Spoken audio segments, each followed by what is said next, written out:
Boa tarde, bem-vindas e bem-vindos todos a mais uma sessão do Minhoca Imagem, mais casos que vão desafiar nosso raciocínio, nossa capacidade de ausculta e de compreensão dos fatos. Estamos aqui, como sempre, o Dr. Isileide capitaneando essa reunião, que é a coisa mais gostosa que tem no Dante Pazzanese. Do outro lado, nós estamos então, o pessoal que vai falar da imagem, a doutora Ira do Eco, Dr. Paulo da Ressonância e Tomografia, Dr. Zé Ricardo ali na espreita para corrigir tudo que eles forem falar usando o ecocardiograma. E quem vai apresentar o caso, Edilei? Boa tarde a todos. Estou feliz que o doutor Ibrahim está de volta conosco. Quem vai apresentar o caso vai ser a doutora Luísa Latado e depois, no final, os comentários serão da doutora Maísa, que já deve estar chegando. Então, vamos começar, doutora Luísa? Meu nome é Luísa, então eu vou apresentar hoje o caso do Minhoca Imagem.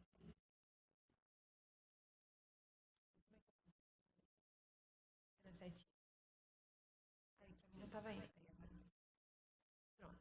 Então, trata-se de paciente MC, é um paciente que iniciou acompanhamento aqui com a gente em 2021. Paciente de 56 anos, sexo masculino, natural e procedente aqui de São Paulo, capital. De antecedentes pessoais, ele não tinha nenhuma comorbidade conhecida e negava o uso de medicações contínuas. De antecedentes familiares relevantes, ele tinha um avô materno falecido que tinha história de AVC isquêmico e de infarto agudo do miocárdio. Ele iniciou o acompanhamento aqui, então, em agosto de 2021, por queixa de dispneia aos esforços, iniciado em 2017 e tinha tido uma piora recente. Na consulta inicial, ele descrevia uma dispneia que surgia aos esforços discretamente maiores que o habitual, uma classe funcional 2, além de episódio de tontura e turbação visual associado a esse momento de dispneia. Ele tinha uma melhora sintomática global, com um curto período de repouso e referia piora de sintomas em dias mais quentes, negava qualquer outro sintoma cardiovascular, e ele chegou até a gente simplesmente porque a esposa era médica e auscultou um sopro e encaminhou para que a gente pudesse avaliá-lo. No exame físico inicial, ele tinha um peso de 81 kg, altura de 1,74, tinha um IMC ali de sobrepeso, certo? E no exame físico, que chamava principalmente a atenção, dos sinais vitais ele tinha uma frequência de 60, tinha uma PA mais elevada, 160 por 90, tanto deitado quanto sentado. E na ausculta cardiovascular, ele tinha um ritmo cardíaco rítmico em 2 tempos, com hiperfonese de A2 e um sopro sistólico ejetivo, uma cruz em 6, na borda external esquerda baixa, sem aumento com a manobra de valsalva.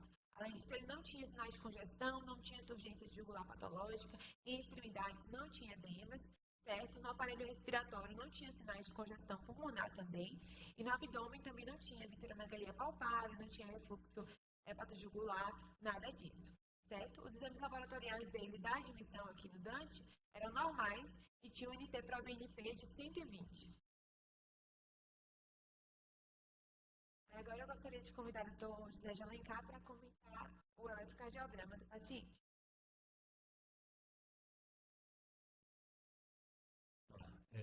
Um ritmo sinusal, a gente vê pela onda P, que é positivo em D2AVF, plus minus inter1. A P não é ampla nem larga, não dá para falar pensar em sobrecargas atriais. O PQ está medido ali, né? O PQ normal, 184, tá bom?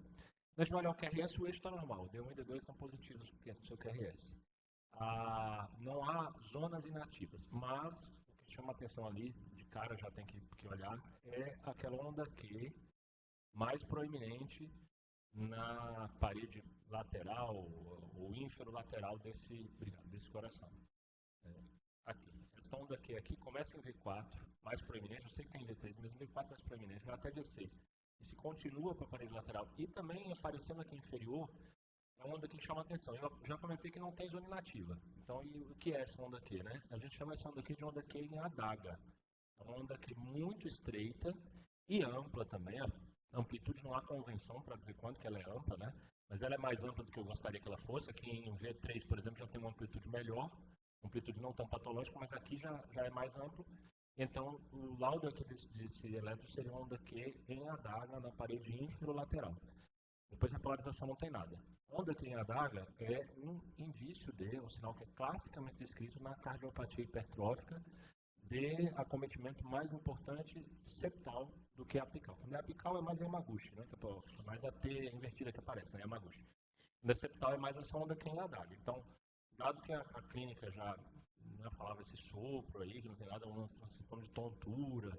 Com esse eletro, eu pensaria mais nisso. Queria agradecer a todos pela reunião. A gente se vê semana.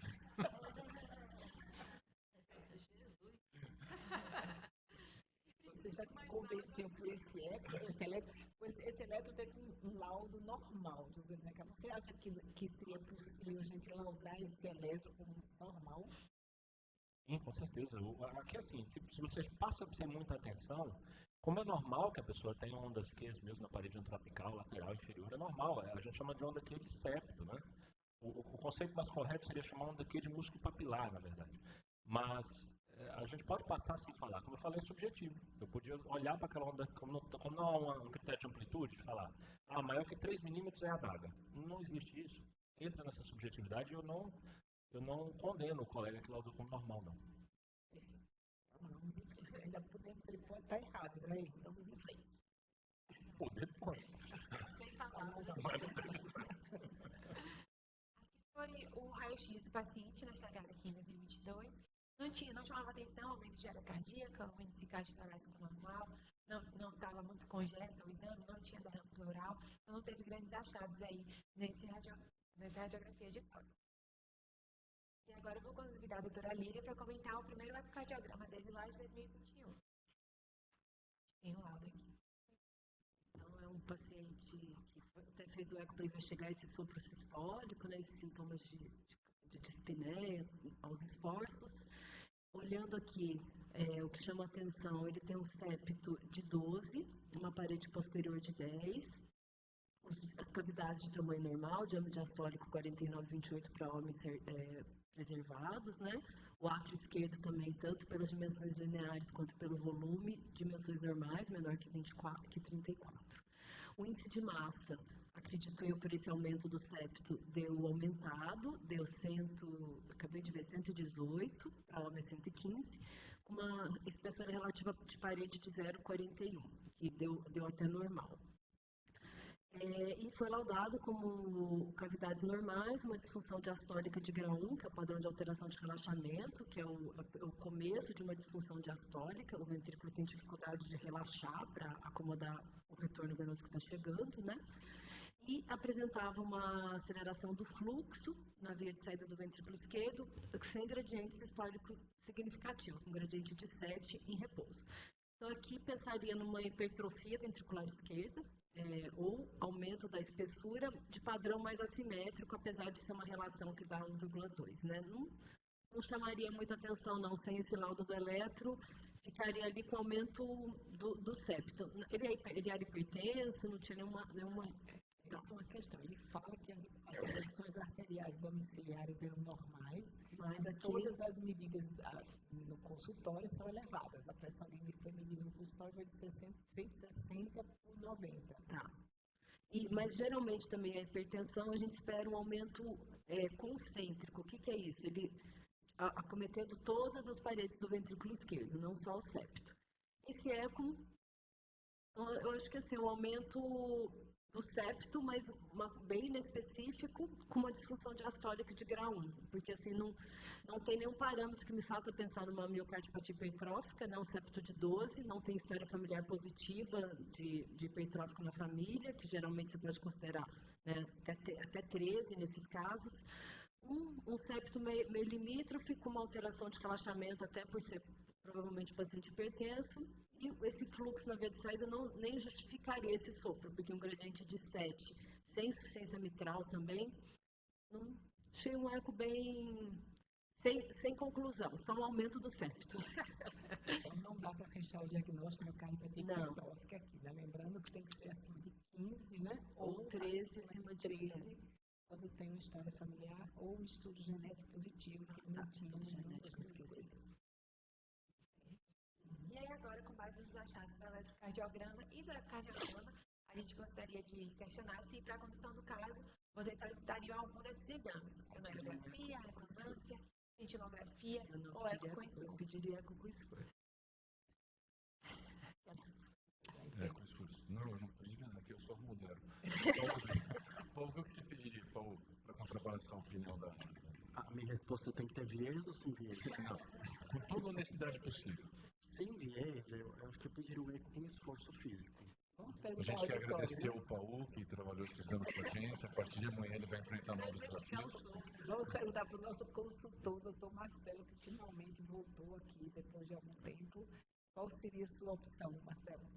Não tem nenhuma cintilografia aí, tem, né?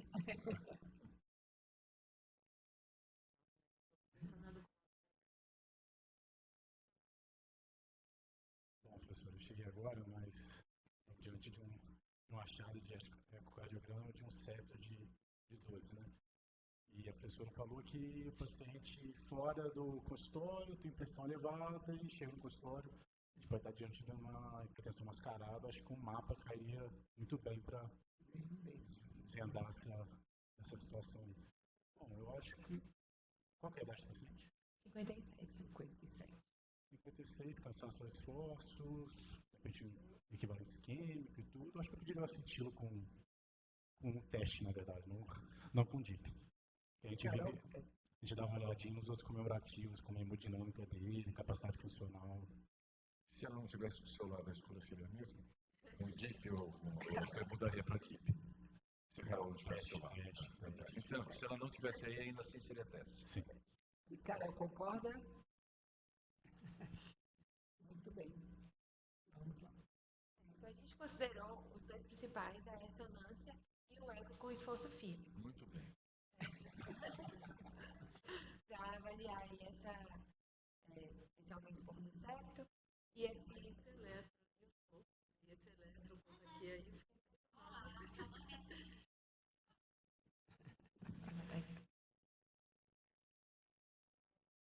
Certo, e aí a gente pensou na possibilidade dessa observação do eco com esforço físico, principalmente questionando agora para vocês também se isso seria útil ou não para o diagnóstico de Cefep desse paciente. Vocês acham que isso poderia ser útil? Aí tem um novo questionamento também.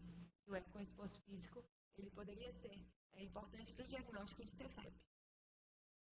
Quem acha não, levante a mão. O paciente tinha uma clínica de dispneia aos esforços com tonturas associadas, né? Será que o eco com estresse pode ajudar nesse contexto? O eco vazão dele normal, inocente, sem nada que justifique, né? Sim. Então, a história discreta não justifica. Quem acha que sim, o doutor Marcelo levantou a mão, mas... Acho que sim, mas também vou defender que também a gente aqui. Acho que um teste cardiopulmonar também cairia muito bem. Perfeito. A gente aplicou os dois scores principais que a gente usa para esse Cefep. O primeiro deles, o H2FPF, ele pontuava 0 pontos. Ele não tinha, não era obeso, não tinha hipertensão, não tinha fibrilação atrial, não tinha hipertensão pulmonar, não tinha idade superior a 60 anos. A gente só não tem o ELI ainda para a gente avaliar. Mas mesmo que pontuasse, seria 1 ponto, certo? E no outro score aqui, a gente tem o HFA-PF, ele pontuava só na questão da massa ventricular e no septo maior ou igual a 12, então ele pontuaria 1 ponto. Mas até aqui embaixo a gente já consegue ver que ele indica o teste com estresse hemodinâmico entre 2 e 4 pontos, certo?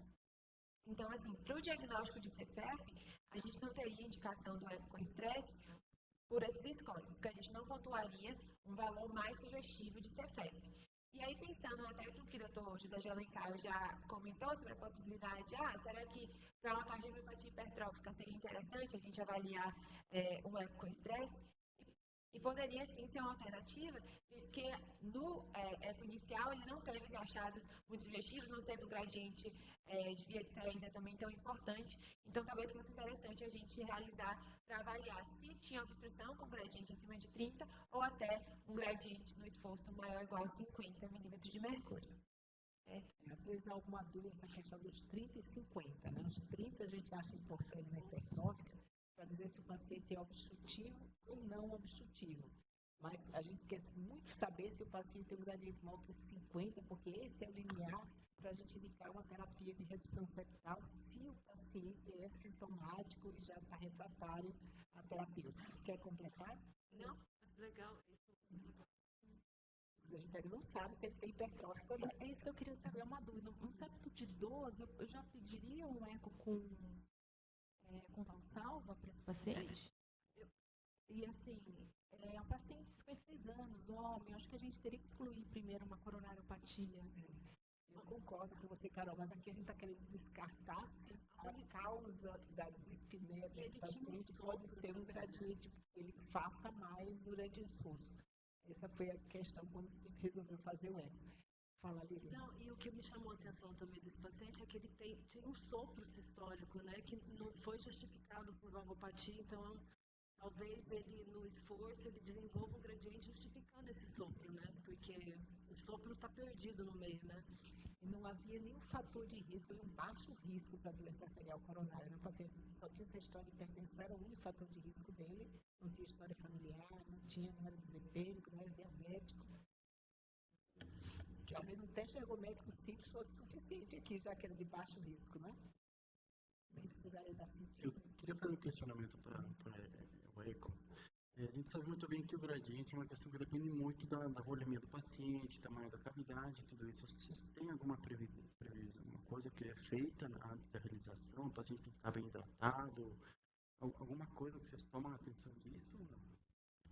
Então, o gradiente na via de saída ou intraventricular não quer dizer miocardiopatia hipertrófica, né? Que situações que o ventrículo, vamos supor, tamanho reduzido, por dizer hipovolemia, esses pacientes hiperdinâmicos que a gente faz eco na UTI, com uso de droga vasoativa do buta, né?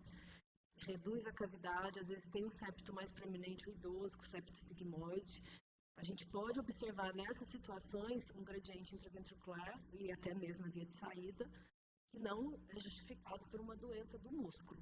Então, né, às vezes, pós-operatório no centro cirúrgico, o paciente às vezes demora para sair de SEC, que ele faz uma obstrução da via de saída, por todos esses fatores que eu falei. Então, você orienta a hidratação, controlar a frequência, pós-TAB, às vezes acontece isso também, né? Para a gente fazer o eco com estresse, o ideal é que o paciente estiver alimentado, não esteja desidratado, esteja na situação basal dele, porque o esforço vai desencadear isso daí. Agora, se o paciente que já chega, já hemodinamicamente descompensado, taquicárdico, né, desidratado, você já vai ter um gradiente alto que muitas vezes você não vai nem conseguir fazer o exame. Pronto, e agora vou chamar a doutora Lídia de novo só para comentar agora o eco que a gente fez em 2021 com ciclomaca. Então, foi feito com a ciclomaca, ele foi até bem, né? Porque a ciclomaca é como se fosse uma maca que o paciente vai pedalando semi-sentado, e a gente consegue monitorizar todas as fases da contração, da relação, da função diastólica, dá para a gente avaliar também, o gradiente da via de saída, a PSAP, então, e até o ultrassom pulmonar. Então, é um exame bem interessante. Ele chegou bem, né? Ele chegou em 142, é difícil, você vai aumentando a carga do pedal. E por aqui, ó, ele sai de um gradiente em repouso de 7, vai para 58 no pico dele e na recuperação em 71. E por que na recuperação? Na recuperação que os guidelines mesmo orientam a gente a ficar atento para pegar esse gradiente, que é a hora que o paciente para de pedalar, a cavidade reduz mais. Aí você consegue pegar um gradiente maior, tá? Ou se ele está na esteira e vai logo para a maca, para a gente adquirir, também é um momento que você tem que estar mais atento para ver esse gradiente. E ele subiu mais que 50, né? Ele saiu de 7 para 71. Então, ele se comportou como uma obstrução dinâmica da via de saída. Não tem relato da pressão sistólica da artéria pulmonar na recuperação, mas a gente viu ali no meio do exercício de 26, a gente não parece ter desenvolvido hipertensão pulmonar, então provavelmente também a função diastólica dele permaneceu normal. A relação E' de 10,5 não configura, né, um achado de aumento da pressão de enchimento, associado a isso também não tem HP. Então, por esse eco de esforço, ele fez, né, um deslocamento sistólico anterior da válvula mitral, que é o famoso SAM, que a gente coloca no laudo, que ele desvia para a via de saída, né, por efeito Venturi, e ajuda a formar esses gradientes obstrutivos, faz parte da patologia, da fisiopatologia. E chegando ao gradiente 71. Então, assim, é um paciente que tem um septo de 12, tem sintoma e tinha um sopro sistólico. num eco de repouso bem inocente, porém, no esforço, ele fez um gradiente na via de saída de 71. Então, ele se comporta, né, como um paciente que faz gradiente na via de saída. 12 de septo, está bem também, bem ali no limbo, né? Não dá para a gente bater que é um paciente com cardiomiopatia hipertrófica, mas que ele fez gradiente sem ter muitos outros motivos, né? Ele faz. Então, acho que tem que fazer uma ressonância para ver direito esse septo. Pois é. Ainda mais com essas ondas que como que chama mesmo? Pois é. Agora a gente não tem o diagnóstico hipertrófico ainda, mas a gente tem um gradiente de 30, que a gente queria saber se é 30 e 50. 30 ele tem, com certeza, mas ele tem um gradiente muito alto, acima de 50, que pode ser causa dos sintomas que o paciente apresenta. Uma coisa interessante chama atenção é o comportamento da pressão dele, né? Pois é, hipertenso, né? Ele já começa hipertenso no momento que ele pode até ter sintomas porque ele faz hipertensão significativa, né? Mais um motivo para ele ter sintomas aos esforços. E é interessante a gente ver que quanto maior a pressão, menor o gradiente, baixa o gradiente, né? A vasodilatação, quanto mais baixa a pressão, aumenta o gradiente. E às vezes ele não está ouvindo o gradiente mais alto porque ele estava hipertenso no momento da consulta, sempre hipertenso, né? Você não faz diagnóstico hipertrófico por quê? Eu preciso, para o critério de hipertrófico, eu preciso ter o sexo maior que 15 ou maior que 13 com fatores de risco. Então, não é, como até a Lídia comentou, não é todo paciente que não é só hipertrófica que causa obstrução de via de saída. Perfeito. Então, ainda para mim, de fato, mesmo com esse eco com cetomaca, o diagnóstico hipertrófico ainda não existe. Só existe a certeza que ele faz a obstrução importante com esforço físico. Professor, mas nesse cenário não cairia, por exemplo, igual às vezes eu converso com os residentes, por exemplo, aquele paciente que tem uma fibrilação atrial, tá? Que tem 64 anos e 8 meses. Não tem 65 anos para pelo menos considerar o Charles Watts de um ponto na idade, por exemplo. Esse 12, 13, com esse achado no eco, será que não... Mas eu acho que a gente pode estar diante de outras situações que causam uma obstrução de via de saída. Essa é a grande questão desse caso, né? Será que realmente é hipertrófica? Essa questão está em aberto, aí não fechou o diagnóstico, não. Mas a gente tem que lembrar... As condições que você pensaria primeiro? Não, uma diferencial seu. O meu diagnóstico inicial aqui principal seria com septo sigmoide. E é uma situação que pode, pela angulação da via de saída, causar obstrução. E às vezes você tem um pouquinho de aumento de espessura porque o septo se dobra sobre si próprio. É meu diagnóstico inicial. Tem que lembrar que não tem história familiar, né? Não tem nada. E ele pode ter uma angulação de via de saída independente da hipertensão. A próxima pergunta era exatamente essa, dos diagnósticos diferenciais, o que vocês acham que poderia ser mais provável? Alguém não vota a letra C por dizer que seria Eu não estou dizendo que seja, não, eu ainda tenho não, principal diferencial. Diferencial. Mas se a gente tivesse que votar nesse momento, Alencar, com elétrico, qual seria a opção sua?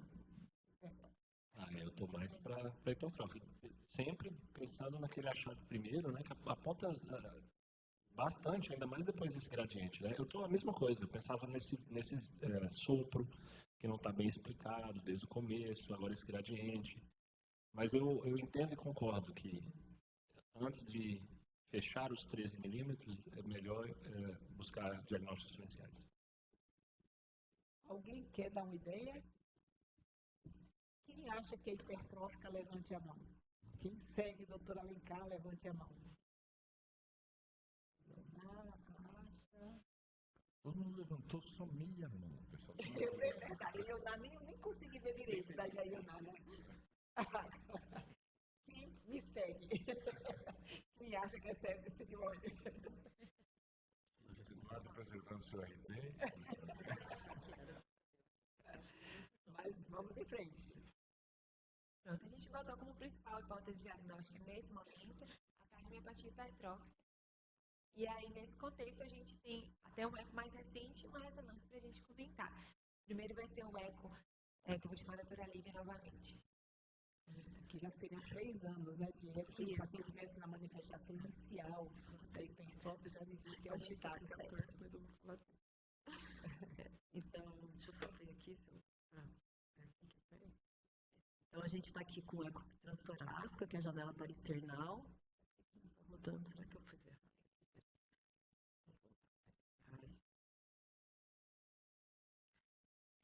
Então, assim, que chama atenção, a aorta ascendente normais, né? Geralmente hipertensivo, miocardiopatia hipertensiva, a gente vê uma dilatação principalmente da aorta ascendente. Quando a gente mediu, eu fiz a medida do septo, eu peguei bem ali na região basal 12, não, no segmento médio, que é o local ideal que a gente deve medir, 12 e a parede posterior de 10, bem igual o eco anterior. A região mais basal do septo, eu medi entre 13 e 14, eu deixei 13 no laudo, tá? Cavidade 44, até para ele, que é um homem, a gente é normal, mas é um ventrículo pequeno. Fração de ejeção preservada e um átrio esquerdo de 36. Então, o que chama atenção não sei apontar aqui, essa região mais basal aqui do septo, que vocês podem ver que ela faz até uma angulaçãozinha aqui, perto da aorta, mais proeminente, tá? Que foi medido em torno de 13. Aqui, para mostrar, ele tem uma insuficiência mitral discretinha, aqui é o átrio esquerdo, o ventrículo esquerdo, mas não se observa, apesar dessa insuficiência mitral, não uma aceleração, assim, na via de saída desse ventrículo com o paciente em repouso.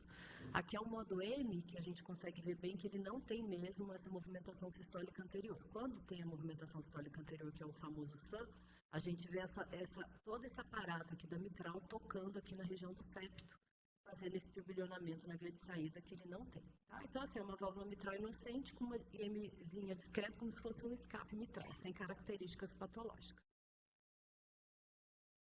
Aqui o eixo curto, para a gente avaliar a contração, mostrando que essa região aqui, dessa porçãozinha mais proximal do septo mesmo, do septo anterior, é um pouquinho maior do que os demais segmentos do ventrículo esquerdo. Aqui chama atenção também a válvula mitral, uma válvula mitral normal, né? Não é uma válvula mitral alongada, os músculos papilares são normais, não tem hipertrofia, não tem rotação desses músculos, que são achados também, muito encontrados, frequentemente encontrados na cardiomiopatia hipertrófica. E a região apical, sem aumento da espessura, com contratilidade preservada. O padrão diastólico dele dá um padrão diastólico até normal, ele tem uma redução só do elinha septal em torno de 7, mas o elinha lateral de 11. Ele não preencheu nenhum critério, tirando esse elinha septal, né, menor que 7, para a disfunção diastólica, tá? No eco atual. Aqui a região apical, para a gente ver contração, ver o ventrículo direito, ver essa parte global, né, da espessura. Vocês podem notar que tem esse septo na região basal, tanto aqui do septo inferior, quanto aqui do septo anterior, um pouquinho mais proeminente que as demais paredes.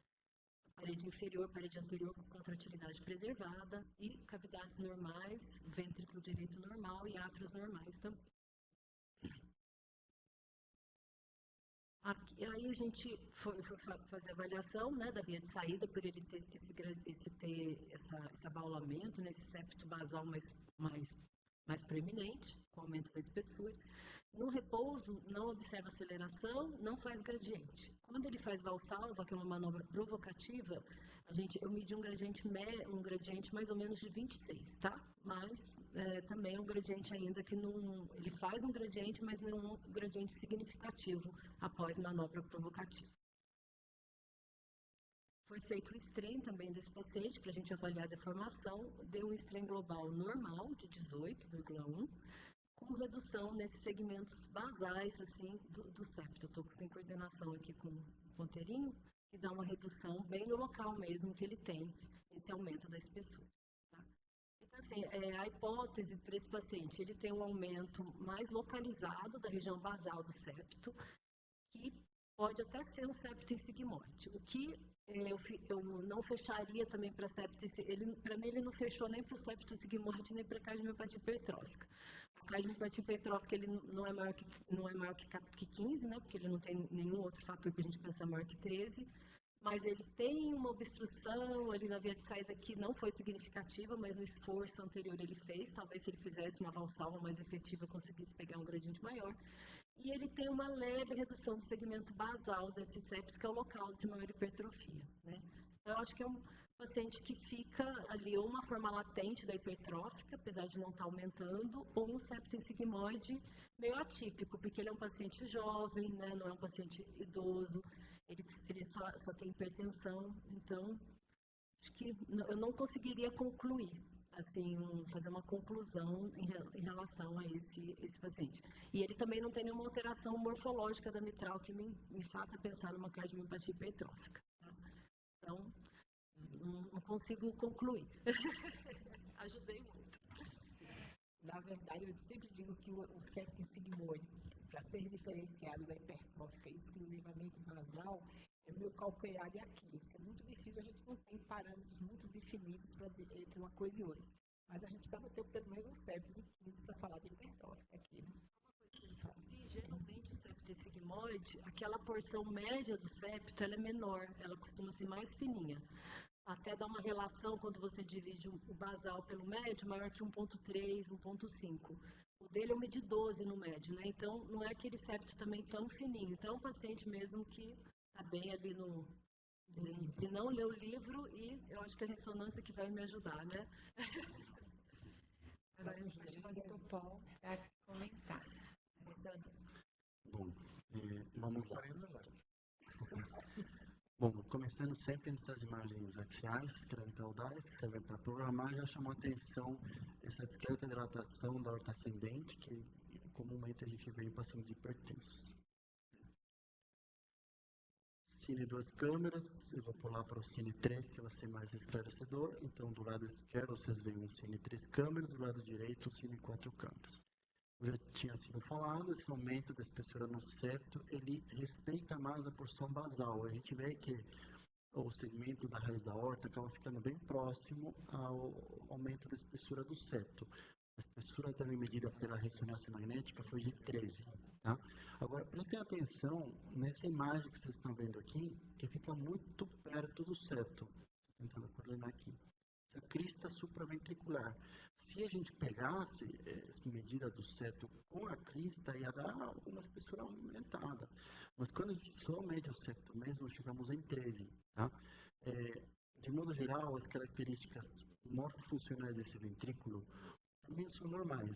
A gente vê que não tem um remodelamento do átrio, a distribuição dos papilares também são normais, a gente não está vendo criptas, a gente não está vendo inserção anômica nem hipertrofia dos papilares, então não temos características morfofuncionais também que chamem a atenção para pensar em um fenótipo de hipertrófico.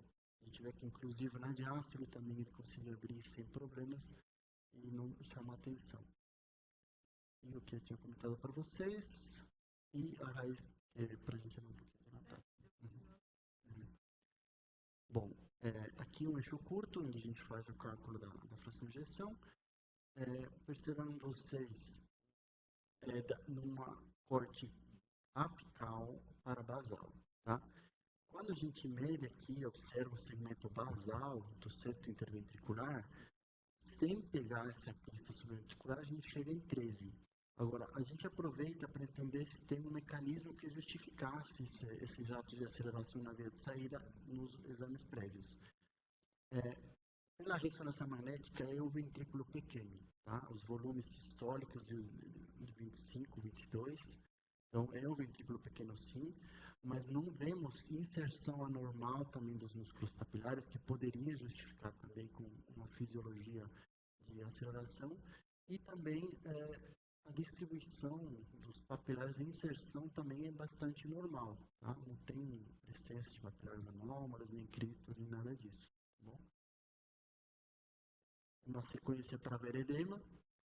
Lembrando que dentro de causas que podem aumentar a espessura miocárdica, inclusive basal, embora o quadro clínico não seja sugestivo, quadros de miocardite recente aumentam a espessura e podem gerar degradiente. Nesse caso, o paciente não tem edema absoluto, não tem nada disso. Tá? Passando para a sequência de Reals tardio, infelizmente a gente ficou sem perfusão, mas na sequência de Reals tardio, a gente percebe que todo o que é miocárdio que é normal, ele fica preto, ou seja, ele conseguiu lavar o contraste paramagnético e, nesse caso, a gente observa que todo ficou preto, uma homogeneidade do miocárdio, sem áreas que sugiram a presença de Reals tardio. Vocês lembram da imagem que eu tinha comentado para vocês lembrarem na crista supraventricular? Acaba sendo uma pegadinha e ter muito cuidado na análise do realce quando a gente vê, porque tem um espaço que acaba sendo preenchido por presença de cavidade e dá essa impressão que é um realce tardio. Mas quando a gente analisa os outros imagens, a gente percebe que, na verdade, é uma cavidade da crista supraventricular, como vocês estão percebendo nessa imagem em eixo longo, portanto, não tem realce tardio, tá? A gente consegue ver que isso em eixos mais longos, inclusive não chama nem a atenção esse aumento da espessura. E, mais uma vez, um realce tardio 3 câmeras, negativo para realce tardio e somente essa discreta dilatação da aorta, inclusive chama atenção esse ventrículo pequeno, né, com uma aorta um pouquinho dilatada, que a gente tinha comentado, bastante hipertenso. Então, no resumo da ópera, né, da obra, que a gente está vendo as várias informações, a ressonância não encontrou achados nem morfofuncionais característicos de fenótipo de cardiomiopatia hipertrófica. O realce tardio não mostrou áreas de realce tardio também que sugerem essa hipótese diagnóstica. Então, não preenche critérios nem pela espessura, nem pela caracterização tecidual para esse diagnóstico. E a primeira hipótese diagnóstica para a ressonância seria um septum sigmoide, né? Então, ficamos devendo aí.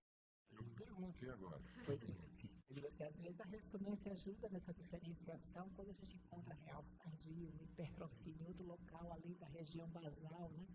E a gente não tem critério hipertrófico para o Dr. José Alencar acertar o diagnóstico dele. Mas o José Alencar falou que tem, eu continuo acreditando. Difícil convencer o doutor Ibrahim, né? Então, agora ficou como principal hipótese diagnóstica mesmo o septo sigmoide. E aqui só trazendo uma evolução do paciente, antes da gente comentar sobre o septo sigmoide, ele evolui com manutenção do quadro clínico, essa dispneia dos esforços classe funcional 2, né? Sem intercorrências, não está fazendo uso de medicações contínuas. E, novamente, no retorno agora ambulatorial, foi vista o valor de PA elevado, 160 por 90, e solicitou um mapa que a gente está aguardando a realização ainda para ele trazer para a gente. Eu ia pedir para fazer um comentário, mas pode falar você. Pode falar. Então, eu ia fazer um comentário pelo seguinte, eu vou fazer uma das coisas que eu mais faço, que eu melhor faço na vida, eu vou errar. Eu vou errar, mas eu vou chutar. Eu te falei aqui baixinho. Eu acho que esse paciente deve ter alguma coisa a mais. Eu já vi alguns casos, principalmente em atleta, em que a gente tem mutações que não chegam a caracterizar a doença, mas que o músculo aumenta a espessura mais do que deveria. Pelo padrão, porque eu estava olhando aqui, o padrão que a Líria... Eu posso ser, sei lá, um pouquinho?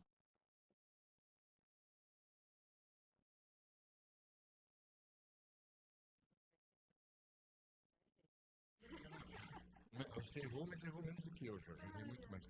Quando a gente é mais velho, o que a gente mais faz na vida é mais errar mais que os outros. Mas aqui, você descreveu uma coisa que me chamou a atenção e que eu comentei ali baixinho com a Edileide, que também me chamou a atenção nesse caso. Exatamente esse padrão que a gente vai ter de contração no ventrículo. Por isso que eu voltei para cá. Se fosse só um septo sigmoide clássico, a gente poderia ver mesmo uma imagem parecida com essa. E chama um pouco a atenção, porque ela é um pouco mais do que a gente costuma ver. Olha como ele ocupa um bom espaço da sístole. A gente consegue imaginar esse músculo aqui, na hora que fez o esforço, aumentando o grau ou diminuindo a área efetiva de fluxo, gerando um turbilhonamento aqui, conforme somente. Mas não é só essa porção mais basal. Se a gente vier para cá, a gente já está mais perto da porção média. Então, eu tenho a impressão que esse músculo está respondendo à hipertensão com um grau de aumento de espessura maior do que a gente encontra na imensa maioria dos seres humanos. E isso está me dando a sensação de que ele possa ter, não um septo sigmoide clássico, mas eu já vi, por que eu estou fazendo esse raciocínio, né? Não usei drogas hoje não, mas é porque eu vi alguns atletas já que fica muito nesse dilema. Vem um eletro que não bate o martelo para um lado no outro, o eco vem em cima do muro, e alguns foram parar em testes genéticos que não mostraram mutações patológicas, mas mostraram algumas mutações que não chegam nem a ser bem de significado incerto, e que eles têm esse aumento de padrão de espessura aumentado. Porque o Paulo tem toda a razão, isso aqui é a crista. Mas se a gente olhar aqui nesse ponto, olha aqui mais aquela porção média, ele tem um aumentinho da espessura também, que já começa a chegar perto do centro. Então, como a gente tinha um pouquinho de tempo para comentar, eu resolvi atrapalhar a reunião e dar essa elucubração aqui. Mas eu acho que pode ter alguma coisa que não é só o septo sigmoide clássico. Doutora Edilene, existe aquela cardiomiopatia hipertrófica apical, às vezes a gente fala, quando é menor que 15, a forma latente. Eu não sei se a senhora... Eu li um artigo só, então quem sou eu para perguntar? Por isso que é até uma dúvida. Uma vez eu fiz um eco, eu achei que era uma hipertrófica apical, medi 12, só que aí ficou, eu não sei se o paciente fez ressonância, e aí eu fui ler um artigo que tinha saído, ele falava que pode ser uma forma apical latente. Existe isso no septal assimétrico, uma forma latente de cardiomiopatia hipertrófica? Quero até que o Paulo responda que ele tem uma avaliação diferente para a pompa, não é isso? A gente tinha discutido, porque inclusive o interessante que aqui o Alencar vai entrar no meio, que foi validado inclusive pegando os eletros, porque essa discordância que era das medidas era justamente com eletros que não eram compatíveis com as medidas. Então, chegou nesse índice, medidas multiplicadas por acima de 5,6 para a superfície corpórea, era um aumento da espessura na porção apical, incluindo com os achados no eletro.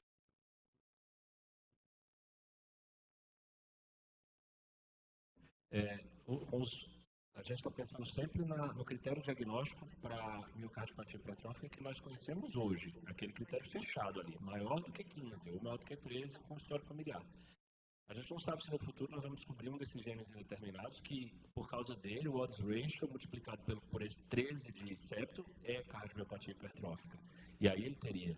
Ou, porque não, a gente tem população para isso. Ver um elétrico com IA d'água também, calcular o odds ratio e, quem sabe, criar um score para diagnosticar a cardiomiopatia hipertrófica. Então, nós estamos pensando muito no viés de como se dá o diagnóstico hoje dessa patologia. E esse paciente deve ser talvez um cujo diagnóstico vai ser descoberto daqui a 20 anos ou 30.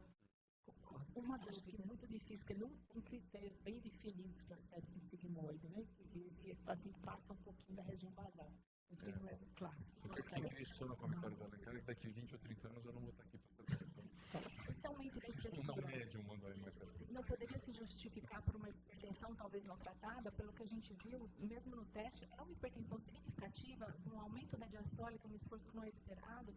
Será que ele tem um septo sigmoide mais esse aumento da espessura pela hipertensão? Pode ser, mas geralmente quando a gente tem hipertensão, a gente tem um aumento mais simétrico, né? Não costuma ser tão localizado. Pode ser que um septo sigmoide mais uma hipertensão desse grau dê isso, mas está um pouquinho esticado demais para mim. Vou perguntar aqui na plateia, quem já fez diagnóstico de septo sigmoide? Ninguém mais. Eu pedi para a doutora Maísa, no auditório, a doutora Maísa e a doutora Luísa fazerem uma enquete entre os residentes para ver se alguém sabia o que era septo sigmoide. E ela fez, eu fiz com algumas pessoas e a resposta foi sempre, não sabemos, né? Ela vai explicar agora para a gente o que é exatamente, mas eu acho que é algo que a gente deve lembrar e não tem critérios rígidos de diagnóstico. A gente está aqui no limbo entre duas situações. E eu falei isso para a esposa desse paciente, olha, a gente está realmente numa situação complicada, porque não tem nem diagnóstico seguro de hipertrófica, nem diagnóstico seguro de septo sigmoide. E é possível, Carol, que além da hipertensão e tudo mais, ele tenha naturalmente, por ser dele, nasceu assim, com uma angulação maior da via de saída.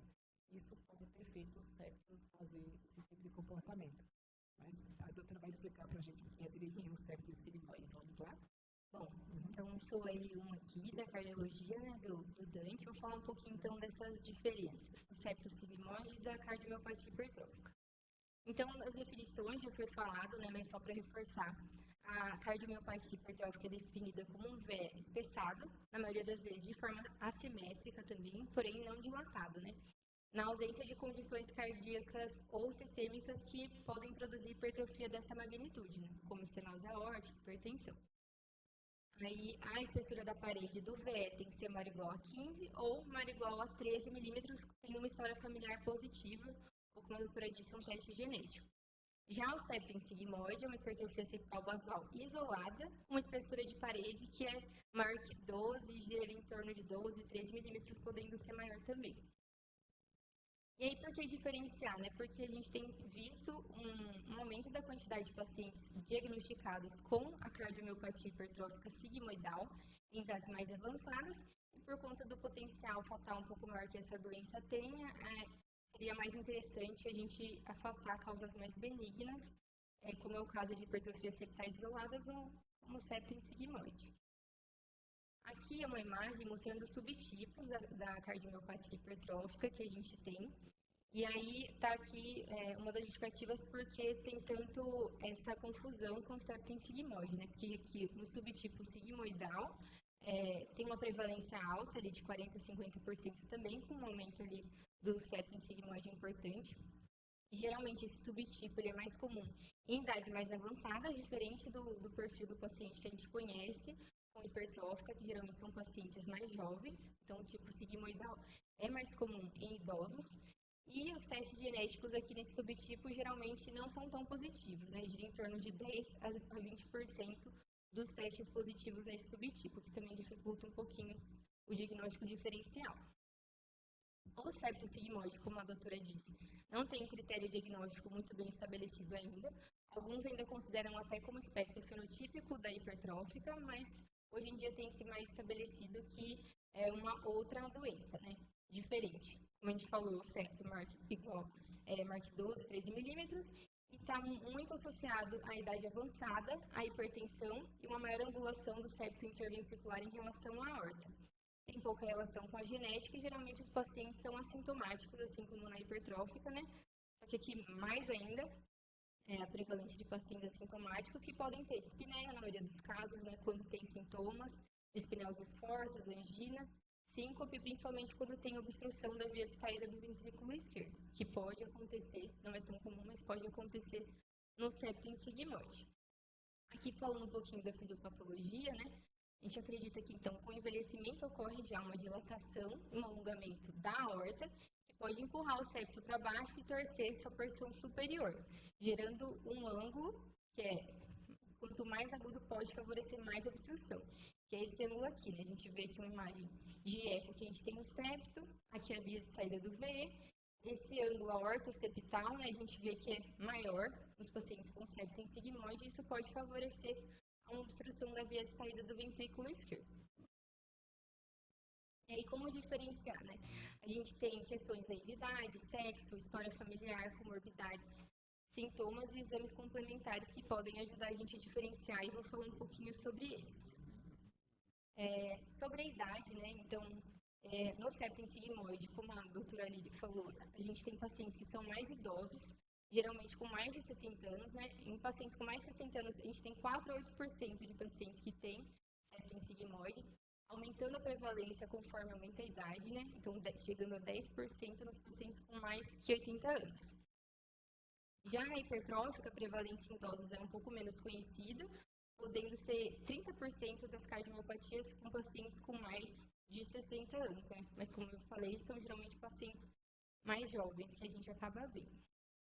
Sobre sexo, os dois costumam não ter preferência sobre sexo, mas vê-se uma tendência em idades mais jovens na hipertrófica de uma prevalência um pouco maior do sexo masculino e em pacientes com mais de 60 anos do sexo feminino. No septo sigmoide, a história familiar é menos frequente, pouco investigada. Já na hipertrófica tem uma relação que a gente conhece rapidamente, né? Pacientes que têm parentes de primeiro grau com morte súbita cardíaca e diagnóstico da doença apoia muito mais o diagnóstico, mas também é menos frequente nos pacientes que são diagnosticados com mais idade, com mais de 60 anos.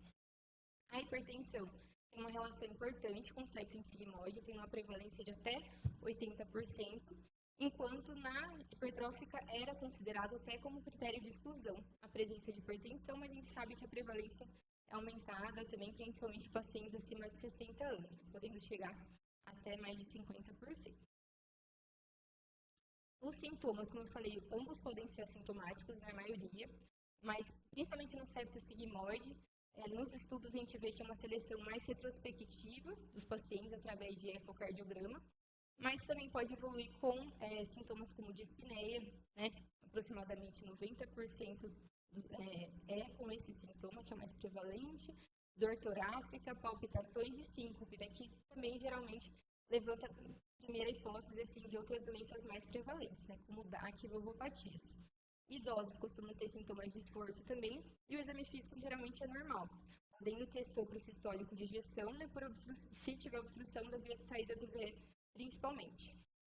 Sobre o eletrocardiograma, é menos estudado, o septum sigmoide, tendo hipertrofia de VE em 12% dos pacientes, e na hipertrófica, a gente vê que pode chegar até 70% no repouso de hipertrofia de VE, e também arritmias, né, que são mais comuns aqui na hipertrófica. E o eletro, a gente sabe que também é utilizado aí na avaliação inicial e na triagem para parentes de primeiro grau dos pacientes com hipertrófica e para estratificar risco de morte súbita cardíaca e de AVC. Sobre o ecocardiograma, né, como já foi falado, ambos têm hipertrofia septal assimétrica, no caso do septo sigmoide, principalmente isolada ali no segmento superior do septo, tem uma relação de espessura do septo proximal para médio distal, como a doutora falou, no septum sigmoide, maior ou igual a 1,3 a 1,5, e a espessura da parede septal proximal, como a gente disse, é maior que 12, 13 milímetros, com uma espessura de parede posterior geralmente menor que 11, que é considerado normal. Já na hipertrófica, né, a gente tem essa hipertrofia também septal assimétrica, uma espessura diastólica do septo sobre uma espessura diastólica de parede posterior também com esse valor maior ou igual a 1,3 a 1,5. E aqui na hipertrófica, né, a gente costuma ver uma espessura do septo então maior ou igual a 15 e uma espessura aumentada também da parede posterior acima de 11. Sobre o ângulo que a gente mostrou na fisiopatologia ortoseptal, no septum sigmoide, vê-se que tem um ângulo mais agudo, menor que 110 graus, fala mais a favor, e ângulos mais agudos, como foi explicado, favorecem esse mecanismo de Venturi e favorece a obstrução da via de saída do VE. E aí a medida, como depende muito da posição do transdutor, acaba sendo um pouco mais fidedigno com a ressonância. Sobre calcificação do anel mitral, a gente sabe que esse fenômeno ocorre com o envelhecimento, então é comum as duas patologias, e se estiver presente pode piorar a obstrução da via de saída. A via de saída antes também era usada como um critério de exclusão no septum sigmoide, mas a gente tem visto que pode ocorrer, e pode ser considerado o ecoestresse, né, nos casos dos pacientes sintomáticos. Mas, no geral, fala mais a favor a obstrução da via de saída do VE dos pacientes com hipertrófica. Tem uma prevalência de 50% a 70%, sendo aí a fisiopatologia ligada ao que foi falado também, que é o SAM, que é o movimento sistólico anterior da válvula mitral, que acaba obstruindo também a via de saída do VE. Sobre a função sistólica e diastólica do VE, a gente vê que geralmente são pacientes com fração de ejeção preservada, né, com função sistólica preservada, e a diastólica daí que diferencia um pouco. Geralmente, no septum sigmoide, a relação de E sobre A é menor que 1 e E sobre E' é maior que 14. Já na hipertrófica, a gente tem um padrão restritivo de enchimento do VE, né, em que essa relação de E sobre A fica maior ou igual a 2 e E sobre E' é maior ou igual a 14, com um aumento do volume atrial esquerdo. Aqui é uma imagem, né, sobre essas relações que eu falei do eco. Aqui a gente vê, né, os valores da espessura do septo, né, maior ou igual a 15, na hipertrófica e no septo maior que 12. Aqui a espessura de parede posterior, que está aumentada geralmente maior que 11, né, na hipertrófica e não no sigmoide. O ângulo, né, que a gente falou aqui entre o septo e a via de saída, que geralmente é menor no septum sigmoide. E aqui os valores de medida para avaliar a função diastólica, né? Tendo um gradiente acima de 30, né? Geralmente na hipertrófica, mas podendo ocorrer também no septum sigmoide. E as outras relações que já foram comentadas. A ressonância, ela quantifica melhor a massa do VE em relação à ecocardiografia, né? Principalmente no contexto de hipertrofia ventricular assimétrica. E aí, como foi falado, tem outras características, mas principalmente no septo sigmoide a gente vê a ausência de realce tardio com gadolínio, que é típico da hipertrófica, mas também não está presente em todos os pacientes. Em pacientes mais idosos, a gente vê que tem uma prevalência menor desse realce tardio indicando fibrose, né? Que pode chegar a 37%. O cateterismo, né, é uma ferramenta diagnóstica para os pacientes com suspeita de hipertrófica e dor torácica e septosigmoide, com dor torácica típica, o esforço.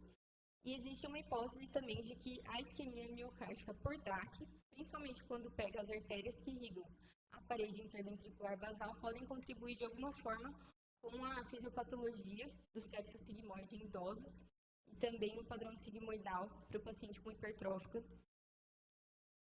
na pessoa idosa. A parte genética, a gente sabe que tem alteração genética mais comum na hipertrófica, né, que é uma doença monogênica autossômica dominante, que tem mutações nos genes que codificam a proteína do sarcômero e tem uma penetrância variável, conforme a idade, e pode também ter mutações de novo que são ausentes nos pais. Na hipertrófica, né, varia aí a prevalência dos testes, da positividade para os testes, podendo ser 35% positivo na hipertrófica, um pouco mais em algumas literaturas. Já nos pacientes idosos com hipertrófica sigmoidal, a gente vê uma positividade menor para os testes, o que dificulta também o diagnóstico diferencial, sendo positivo em 10% dos pacientes. Aí, sobre a histologia, né, as diretrizes não recomendam, né, a biópsia endomiocárdica como avaliação de rotina para os pacientes com hipertrófica, mas a gente sabe que na hipertrófica isso ajudaria porque existe uma hipertrofia e uma desordem nos miócitos que podem ajudar a gente a diferenciar esses diagnósticos. O tratamento, não tem muita literatura falando, mas basicamente acaba caindo como o mesmo tratamento da hipertrófica, né, com beta-bloqueador, bloqueador de canal de cálcio, e nos pacientes que são refratários ao tratamento, com gradiente aumentado até redução septal.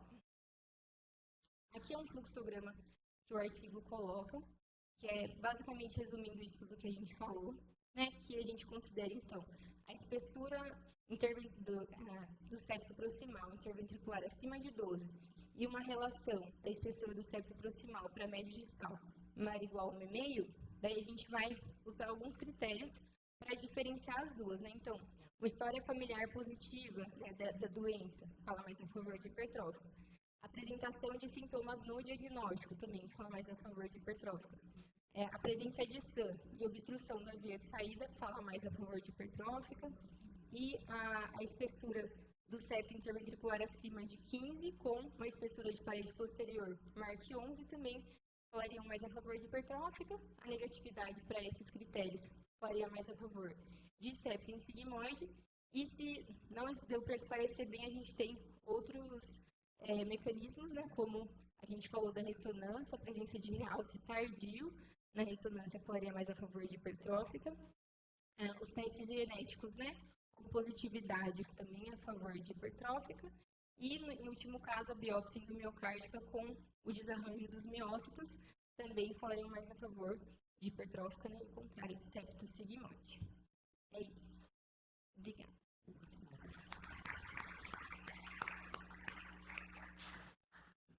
Excelente revisão, o caso foi muito bem apresentado, o pessoal acho que foi outra reunião que valeu muito a pena. E até para mostrar que tem um limite para aquilo que a gente consegue definir, como o Alencar comentou, talvez daqui a algum tempo, 10, 15, 20 anos, isso seja banal, mas são situações que para nós ainda representam um desafio, né, Edmir? Eu acho que isso é uma das coisas que a gente quer discutir aqui, né? Eu acho que septo e sigmoide é um assunto que o Eduardo me falou, vamos discutir, porque pouca gente ouve falar sobre ele, a gente discute pouco. Talvez porque a gente não gosta muito de discutir o que a gente sabe pouco, né? Então é difícil a gente diferenciar com hipertrófico basal. E uma situação é doença e outra situação é fisiológica. Uma situação bem complicada para a gente dizer você tem problema ou você não tem problema. Principalmente nesse moço que é uma pessoa saudável, que não toma nenhum remédio, não tem comorbidade, e aí vai dizer você é doente e você não é doente. Você muda toda a história, toda a perspectiva de vida dele, né? Sabe se tem doença ou não. E a gente, para esse paciente, optou em dizer que ele não é doente, que ele tem um septo sigmoide, talvez porque nasceu com uma angulação maior. Mas eu acho que talvez o pulo do gato vai ser essa medida dessa angulação do VEAO, que possa passar a ser um critério bom para a gente dizer se existe realmente o septo sigmoide ou não. E para a gente vai... Nós vamos fazer um trabalho disso. Fazer um trabalho disso, Vale a pena a gente ver. Agradeço a atenção de todas, as duas foram excepcionais, adorei a revisão. Obrigada, então. Bom dia a todos. Valeu, pessoal.